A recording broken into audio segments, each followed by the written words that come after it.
வணக்கம். ஃபோர்ஸ்ட்ரஸ் எட்கேர் வழங்கும் தமிழ்நாடு 360க்கு உங்களை வரவேற்பது நான் ராம்குமார்.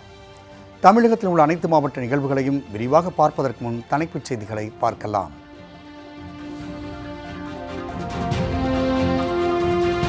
ஓமலூர் அரசு மருத்துவமனையில் இரவில் வரும் நோயாளிகளுக்கு சிகிச்சை அளிக்க மறுப்பதாக குற்றச்சாட்டு. நோயாளிகளை உள்ளே அனுமதிக்காமல் வெளியிலேயே ட்ரிப்ஸ் போட்டு அனுப்பும் அலட்சியம்.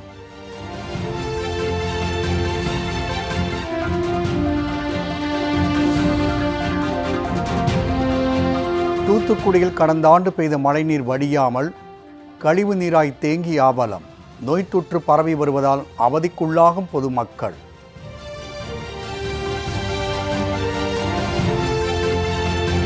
தருமபுரியில் ஆகாய தாமரை பிளாஸ்டிக் கழிவுகள் நிறைந்து நச்சுத்தன்மையாக மாறிவரும் பிடமனேரி ஏரி. குப்பை கழிவுகளை அகற்றி ஏரியை தூர்வார பொதுமக்கள் கோரிக்கை.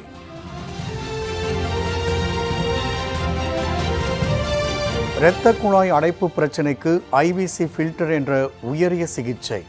சேலம் அரசு மருத்துவக் கல்லூரி மருத்துவர்கள் சாதனை.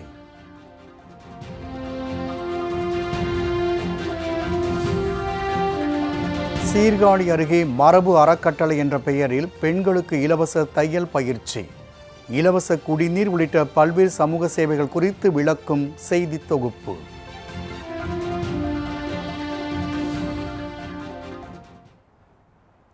ஓமலூர் அரசு மருத்துவமனையில் இரவில் வரும் நோயாளிகளுக்கு சிகிச்சை அளிக்காமல் சேலம் அரசு மருத்துவமனைக்கு அனுப்புவதாக புகார் எழுந்துள்ளது. சேலம் மாவட்டம் ஓமலூரில் அரசு மருத்துவமனை செயல்பட்டு வருகிறது. இந்த மருத்துவமனையில் இரவு நேரத்தில் அவசர சிகிச்சைக்காக வரும் நோயாளிகளுக்கு சிகிச்சை அளிக்காமல் சேலம் அரசு பொது மருத்துவமனைக்கு அனுப்பி வைக்கப்படுவதாக புகார் எழுந்துள்ளது. இந்நிலையில் முத்துநாயக்கன்பட்டி பகுதியை சேர்ந்த சின்ன பொண்ணு என்ற மூதாட்டி திடீரென மயங்கி விழுந்துள்ளார். அவரை 108 ஆம்புலன்ஸ் மூலம் ஓமலூர் அரசு மருத்துவமனைக்கு அழைத்துச் சென்றுள்ளனர். அப்போது அங்கிருந்த செவிலியர்கள் மற்றும் ஊழியர்கள் மூதாட்டியை மருத்துவமனைக்குள் அனுமதிக்காமல் நடைபாதையிலேயே அமர வைத்து கையில் ட்ரிப்ஸ் போட்டுள்ளனர். இந்த ட்ரிப்ஸ் பாட்டிலை உடன் வந்த ஒருவர் கையில் தூக்கி பிடித்தபடி நிற்க சேலம் அரசு மருத்துவமனைக்கு கொண்டு செல்லுங்கள் என கூறியுள்ளனர். இதற்கு உறவினர்கள் எதிர்ப்பு தெரிவித்து போராட்டத்தில் ஈடுபடுவதாக கூறியதை அடுத்து மருத்துவர் வரவழைக்கப்பட்டு சிகிச்சை அளிக்கப்பட்டுள்ளது. ஓமலூர் அரசு மருத்துவமனை நடைபெற்று வரும் இந்த அலட்சிய போக்கு குறித்து உரிய நடவடிக்கை எடுக்க வேண்டும் என பொதுமக்கள் வலியுறுத்தியுள்ளனர்.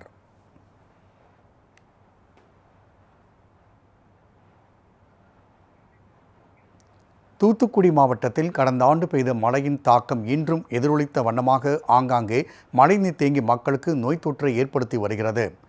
தூத்துக்குடி, திருநெல்வேலி உள்ளிட்ட தென் மாவட்டங்களில் 2023-24 ஆண்டில் கனமழை பெய்தது. இதன் காரணமாக பல்வேறு இடங்களில் நீர் தேங்கி வெள்ளமாக காட்சியளித்தது. இந்நிலையில் 2 ஆண்டுகளாகியும் தூத்துக்குடி பூப்பாண்டியாபுரம் தாழ்வான பகுதியில் மழைநீர் வடியாமல் கழிவு நீராக காட்சியளித்து வருகிறது.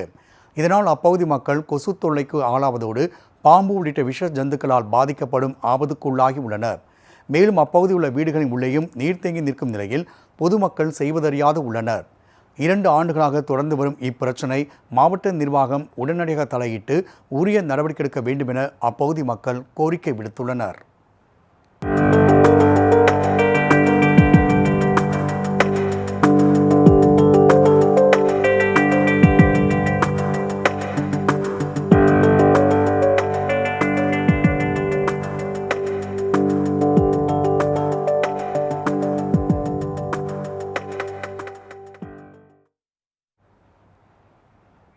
தருமபுரியில் பொதுமக்களின் நீர் ஆதாரமாக விளங்கி வரும் பிடமனேரி ஏரியில் ஆகாய தாமரை படர்ந்து குப்பை மற்றும் பிளாஸ்டிக் கழிவுகளால் தண்ணீர் நச்சுத்தன்மையாக மாறி வருகிறது. தருமபுரி மாவட்டம் இலக்கியம்பட்டி பஞ்சாயத்துக்குட்பட்டது பிடமனேரி ஏரி. 40 ஏக்கர் பரப்பளவு கொண்ட இந்த ஏரி ஆக்கிரமிப்பு காரணமாக தற்போது 30 ஏக்கர் பரப்பளவு மட்டுமே உள்ளது. இந்த ஏரி இலக்கியம்பட்டி பஞ்சாயத்துக்குட்பட்ட 10 வார்டுகளுக்கும் குடிநீர் ஆதாரமாகவும் சுற்றுவட்டார பகுதிகளில் விவசாயத்திற்கும் பெரிதும் பயன்படுத்தப்பட்டு வருகிறது. அத்துடன் நிலத்தடி நீர்மட்டமும் உயரவும் இந்த ஏரி பெரிதும் பயனுள்ளதாக அமைந்துள்ளது. இந்நிலையில் இந்த ஏரி முறையாக தூர்வாரப்படாத காரணத்தினால் ஏரி முழுவதும் ஆகாய தாமரை செடிகள் நிறைந்து காணப்படுகின்றன. அத்துடன் ஏரி முழுவதும் குப்பை கழிவுகளும் பிளாஸ்டிக் கழிவுகளும் கொட்டப்படுவதால் பிடமனேரி ஏரி நீர் மாசடைந்து கருமை நிறத்தில் மாறி நச்சுத்தன்மை கொண்ட நீராக மாறி வருகிறது. எனவே ஏரியின் ஆக்கிரமிப்புகளை அகற்றி ஏரியை தூர்வாரி சுத்தம் செய்ய வேண்டும் என பொதுமக்கள் கோரிக்கை விடுத்துள்ளனர். அத்துடன் ஏரியில் மீன்வளத்துறை சார்பில் விடப்பட்டுள்ள 2 லட்சம் மீன் குஞ்சுகளை பாதுகாக்கவும் மாவட்ட நிர்வாகம் நடவடிக்கை எடுக்க வேண்டும் என்றும் பொதுமக்கள் கேட்டுக்கொண்டுள்ளனர்.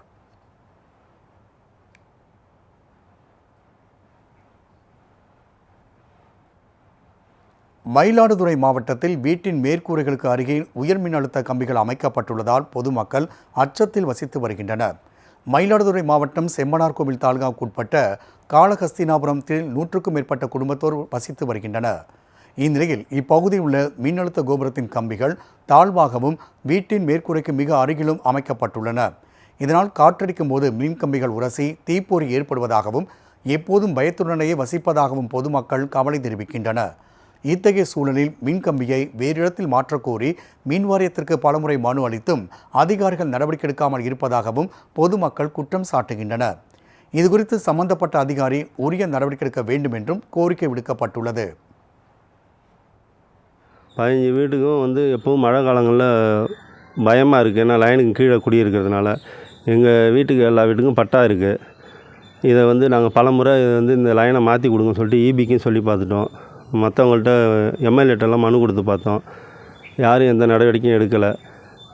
முதல்வர் ஸ்டாலின் உங்கள் தொகுதி ஸ்டாலின் சொல்லிட்டு அவங்க மனு வாங்கி 100 நாளில் எல்லாத்தையும் நான் உங்கள் தீர்த்து வச்சிடறேன் அப்படின்னு சொன்னாங்க. அவங்கள்ட்டையும் மனு கொடுத்தோம். அவங்க பார்த்தாங்க.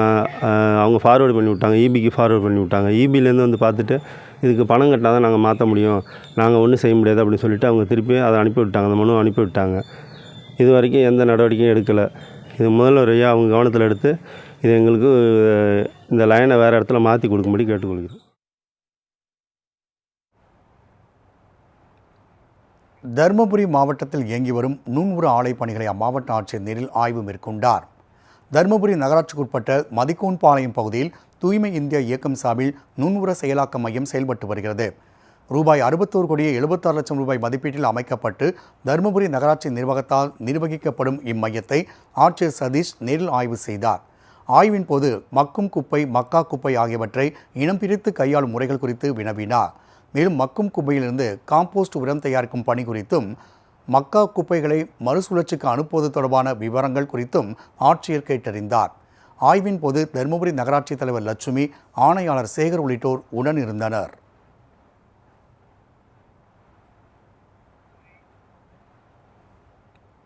சேலம் அரசு மருத்துவக் கல்லூரி மருத்துவமனையில் இரத்த குழாய் அடைப்பு பிரச்சினைக்கு ஐபிசி ஃபில்டர் என்ற உயரிய சிகிச்சையை வெற்றிகரமாக செய்து மருத்துவர்கள் சாதனை படைத்துள்ளனர். இரத்த குழாய்கள் அடைப்பு ஏற்படுவது இதய நோய், மாரடைப்பு, பக்கவாதம் உள்ளிட்ட நோய்களை ஏற்படுத்தும். இந்நிலையில் இரத்த குழாய் அடைப்பு ஏற்பட்ட இருவருக்கு சேலம் அரசு மருத்துவக் கல்லூரி மருத்துவர்கள் ஐபிசி ஃபில்டர் எனப்படும் உயரிய சிகிச்சை செய்து குணப்படுத்தியுள்ளனர். சிகிச்சை குறித்து பேசிய மருத்துவமனை முதல்வர் தேவி மீனால், நுரையீரல் இரத்த குழாய் அடைப்பினால் ஆண்டுக்கு 1 லட்சத்திற்கும் மேற்பட்டோர் உயிரிழப்பதாகவும், அந்த வகையில் நுரையீரல் இரத்த குழாய் அடைப்பால் பாதிக்கப்பட்ட நோயாளிகளுக்கு ட்ரெப்குயினோஸ் எனப்படும் இரத்த உறைதலை தடுக்கும் மருந்து அளிக்கப்பட்டதாக தெரிவித்தார். மேலும் மீண்டும் இரத்த குழாய் அடைப்பு ஏற்படாமல் இருக்க ஐவிசி ஃபில்டர் என்னும் உயரிய சிகிச்சை மேற்கொள்ளப்பட்டதாகவும் கூறினார். இதன் மூலம் நோயாளிகள் முழுவதுமாக குணமடைந்துள்ளதாகவும் சிகிச்சையை வெற்றிகரமாக முடித்த மருத்துவர்களை வாழ்த்துவதாகவும் தெரிவித்துள்ளார். 1 லட்சத்துக்கும் மேற்பட்ட மக்கள் இந்த நுரையீரல் இரத்த குழாய்கள்ல அடைப்பு இருக்கிறதுனால இறந்துட்டு இருக்கிறாங்க. ரத்தம் உறைதல்ங்கிறது அதிகமாகிறதுனால தான் இந்த இது வருது. முதல்ல டிவிடி காலில் ரத்தம் உறைந்து அதனுடைய துகள்கள் தான் நுரையீரல் இரத்த குழாய்களுக்கு போய் நுரையீரல் இரத்த குழாய்களில் மிகவும் அதிகமான அளவில் பாதிப்பாயிடுச்சுன்னா அந்த இன்டர்மீடியட் அந்த மேசிவ் பல்மனரி த்ராம்பஸ் வந்ததுன்னா அவங்க உடனடியாக இறந்து போகிற அளவுக்கு மூச்சு திணறல் மற்றும் ப்ராப்ளம் வரும் நமக்கு. நாகையில் இயற்கை வளங்கள் குறித்த விழிப்புணர்வு பாடல் பாடி முதல் பரிசு பெற்ற 3ஆம் வகுப்பு மாணவியை மாவட்ட ஆட்சியர் நேரில் அழைத்து பாராட்டு தெரிவித்தார். நாகப்பட்டினம் மாவட்டம் திருப்பூண்டி அடுத்த மடப்புறம் பகுதியை சேர்ந்த முத்தமிழ் செல்வன் பாரதி தம்பதியரின் மகள் மகிமா. இவர் கருங்கண்ணில் உள்ள அரசு உதவி பெறும் பள்ளியில் 3ஆம் வகுப்பு பயின்று வருகிறார். இந்நிலையில் இப்பள்ளியில் நடைபெற்ற மாவட்ட அளவிலான கலை திருவிழா போட்டியில் மாணவி மகிமா கலந்து கொண்டு கிழக்கு வாசல் திரைப்படத்தில் வரும் பச்சைமல பூவு என்ற பாடல் மெட்டில் இயற்கை வளங்கள் குறித்த விழிப்புணர்வு பாடலை ஏற்றி பாடினார். இனிமையான குரல் வளத்தோடு இயற்கையின் அற்புத படைப்புகள் குறித்து பாடப்பட்ட இந்த பாடலுக்கு முதல் பரிசு வழங்கப்பட்டது.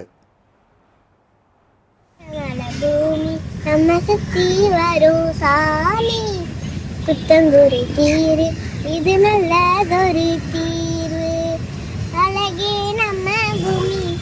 செழிப்பா வந்த பூமி மதிச்சா நல்லபடி மாறும் மாறும் ஒரு பச்சை மலை பூமி நம்ம சுத்தி வரும் சாமி குத்தங்குறை தீரு இது நல்லதொரு தீர்வு.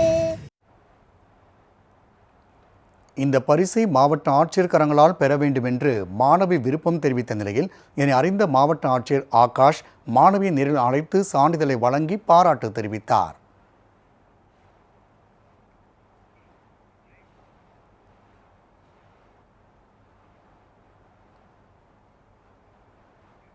திருச்சி மாவட்டம் திருவெரும்பூரில் அதிக ஒலி எழுப்பிய தனியார் மற்றும் அரசு பேருந்துகளின் காற்று ஒலிப்பான்களை போக்குவரத்து ஆய்வாளர் பறிமுதல் செய்து அபராதம் விதித்தார். திருவெரும்பூர் பகுதியில் இயக்கப்படும் பேருந்துகளில் அதிக ஒலி எழுப்பும் ஒலிபெருக்கிகள் அமைக்கப்பட்டுள்ளது. இதனால் பொதுமக்கள் அதிக அளவில் பாதிக்கப்படுவதாக வட்டார போக்குவரத்து அலுவலகத்திற்கு புகார் அனுப்பப்பட்டது. அதன் அடிப்படையில் திருவெரும்பூர் வட்டார போக்குவரத்து ஆய்வாளர் தலைமையில் மாசு கட்டுப்பாட்டு அதிகாரிகள் அப்பகுதியில் வாகன தணிக்கையில் ஈடுபட்டனர். அப்போது அவ்வழியே வந்த 10க்கும் மேற்பட்ட பேருந்துகளில் அதிக ஒலி எழுப்பும் ஒலிபெருக்கிகள் பறிமுதல் செய்யப்பட்டு அபராதம் விதிக்கப்பட்டது. மேலும் பறிமுதல் செய்யப்பட்ட ஹாரன்களை பேருந்தின் சக்கரத்தில் வைத்தே அதிகாரிகள் நசுக்கி அளித்தனர். முன்னாடி போகிற வண்டியோ டூ வீலரு காரு எல்லாரையும் பயமுறுத்துகிற மாதிரி தனியார் வாகனங்கள் அனைத்தும் பயமுறுத்திட்டு மக்களை பயமுறுத்தி வண்டி ஓட்டிக்கிட்டு இருக்கிறாங்க. இதனால விபத்துக்கள் அதிகமாக ஏற்படுது. அது காலை நேரத்துலையும் மாலை நேரத்துலையும் ஸ்கூல் நேரத்தில் பார்த்தீங்கன்னா போட்டுக்கிட்டு வர்றாங்க.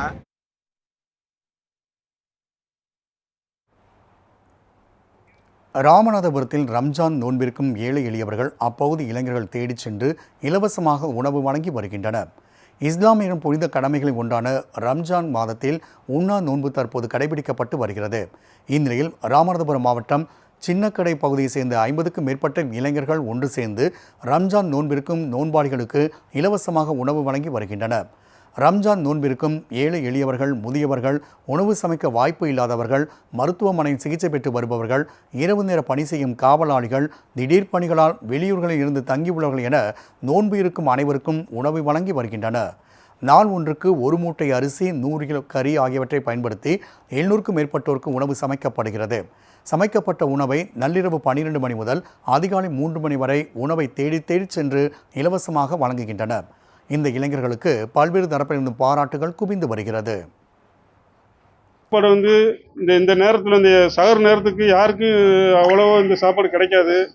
அதை முன்னிட்டு நாங்கள் இந்த ஆஸ்பத்திரி தங்கிறவங்களுக்கு, இந்த வெளியிலேருந்து வேலை பார்த்து இருக்கிறவங்களுக்கு, அப்படி பல பேர்த்துக்கு நாங்கள் கொடுத்துக்கிட்டு இருக்கோம். இப்போ ரயிலேருந்து வருவாங்க, 3 மணிக்கு ஊருக்கு வர்றவங்க இருக்காங்க, பஸ்லேருந்து வர்றவங்க இருக்காங்க. இப்படி நிறைய பேர்த்துக்கு கொடுத்துக்கிட்டு இருக்கோம். நைட்டு காலையில் சாயந்தரம் 5 மணிலேருந்து ஆரம்பிச்சு நைட்டு ஒரு 4 மணி வரை அந்த விநியோகம் பண்ணிட்டு இருக்கோம். ஒவ்வொரு ஏரியாவுக்கும் 2 பேர் போயிடுவாங்க. 15 ஏரியாவுக்கும் 15 பேர் 2 பேர் பைக்கில் எடுத்து கொண்டு போய் 50 சாப்பாடு 100 சாப்பாடு இப்படி எல்லா இடத்துக்கும் ஹாஸ்பிட்டலு, இந்த சில தங்கி இருக்கிறவங்க வீடு, பயனாளிகள் எல்லாத்துக்கும் கொடுப்பாங்க. இன்ஷால்லா. தருமபுரியில் இறந்தவரின் உடலை சாலையில் வைத்து உறவினர்கள் போராட்டத்தில் ஈடுபட்டதால் பரபரப்பு ஏற்பட்டது. தருமபுரி மாவட்டம் நல்லம்பள்ளி ஒன்றியத்துக்குட்பட்ட குப்புச்செட்டிப்பட்டி கிராமத்தை சேர்ந்தவர் முருகன். 80 வயதான முதியவர் இவர் நேற்று முன்தினம் இயற்கை மரணம் அடைந்தார். இதைத் தொடர்ந்து முதியவரின் உடலை அவரது உறவினர்கள் இண்டூர் பழைய போலீஸ் ஸ்டேஷன் வழியாக சுடுகாட்டுக்கு கொண்டு செல்ல முற்பட்டனர். அப்பகுதியில் ஏராளமான வீடுகள் இருப்பதால் முதியவர் முருகனின் உடலை எடுத்துச் செல்ல அப்பகுதி மக்கள் எதிர்ப்பு தெரிவித்தனர். இதைத் தொடர்ந்து உடலை சாலையில் வைத்து உறவினர்கள் திடீர் போராட்டத்தில் ஈடுபட்டனர். தகவல் அறிந்து வந்த போலீசார் முருகனின் உறவினர்கள் மற்றும் குடியிருப்பு வாசிகளிடையே பேச்சுவார்த்தையில் ஈடுபட்டனர். மேலும் இந்த ஒருமுறை குடியிருப்பு வழியாக செல்ல அனுமதிப்பதாகவும் சுடுகாட்டுக்கு செல்ல மாற்றுப்பாதை ஏற்படுத்தி தருவதாகவும் போலீசார் உறுதியளித்தனர். இதைத் தொடர்ந்து முதியவரின் உடலை தூக்கிச் சென்று அவரது உறவினர்கள் இறுதிச் சடங்குகளை செய்தனர்.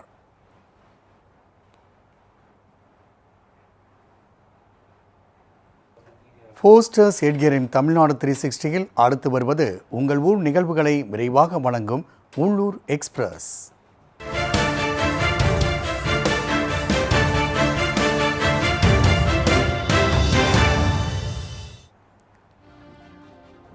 நெல்லை மாவட்டம் கடையம் அருகே கிணற்றில் விழுந்து உயிருக்கு போராடி கொண்டிருந்த கடமான் மீட்கப்பட்டது. களக்காடு முண்டந்துறை புலிகள் காப்பகத்திற்குட்பட்ட கடையம் மேற்கு தொடர்ச்சி மலைப்பகுதிகளில் யானை, கரடி, மான் உள்ளிட்ட வனவிலங்குகள் உள்ளன. அவை அவ்வப்போது வனப்பகுதியை விட்டு வெளியேறி மலை அடிவார பகுதியில் இறை தேடி சுற்றித் திரிகின்றன. அவ்வாறு வெளிவந்த கடமான் ஒன்று மந்தியூர் கிராமத்தில் ராமமூர்த்தி என்பவரும் விவசாய கிணற்றில் தவறி விழுந்து உயிருக்கு போராடியது. அவர் அளித்த தகவலின் பேரில் அங்கு வந்த வனத்துறையினர் 1 மணி நேரம் போராடி மானை மீட்டு வனப்பகுதியில் பத்திரமாக விட்டனர். உயிர் பிழைத்த சந்தோஷத்தில் கடமான் வனப்பகுதிக்குள் ஓடி மறைந்தது.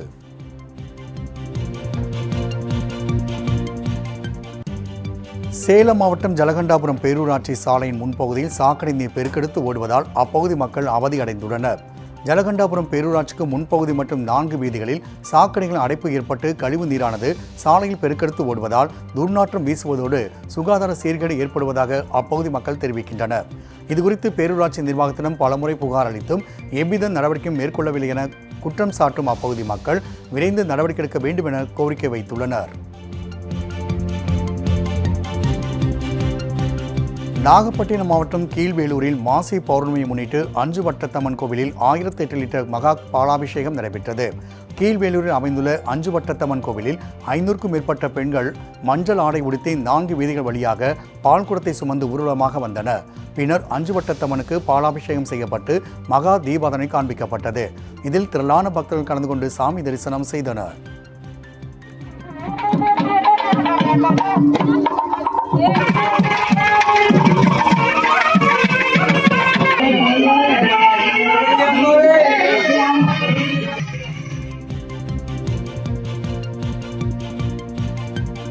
காஞ்சிபுரம் மாவட்டம் செவிலிமேடு பகுதியில் 100க்கும் மேற்பட்ட கர்ப்பிணி பெண்களுக்கு சமுதாய வளைகாப்பு நிகழ்ச்சி நடைபெற்றது. மாவட்ட ஆட்சியர் கலைச்செல்வி தலைமையில் நடைபெற்ற இந்நிகழ்ச்சியில் அமைச்சர் காந்தி, நாடாளுமன்ற உறுப்பினர் செல்வம் உள்ளிட்டோர் கலந்து கொண்டு கர்ப்பிணி பெண்களுக்கு வளைகாப்பு சீர்வரிசை பொருட்களை வழங்கி வாழ்த்தினர். நிகழ்ச்சியில் பேசிய மாவட்ட ஆட்சியர் கர்ப்பிணி பெண்கள் சத்தான உணவுகளை உண்ண வேண்டும் என அறிவுரை வழங்கினார். அத்துடன் அரசின் திட்டங்களை பயன்படுத்தி அரசு மருத்துவமனையில் மகப்பேறு பார்த்துக் கொள்ள வேண்டும் என்றும் யூடியூப் பார்த்து பிரசவம் பார்க்க வேண்டாம் என்றும் அறிவுறுத்தினார்.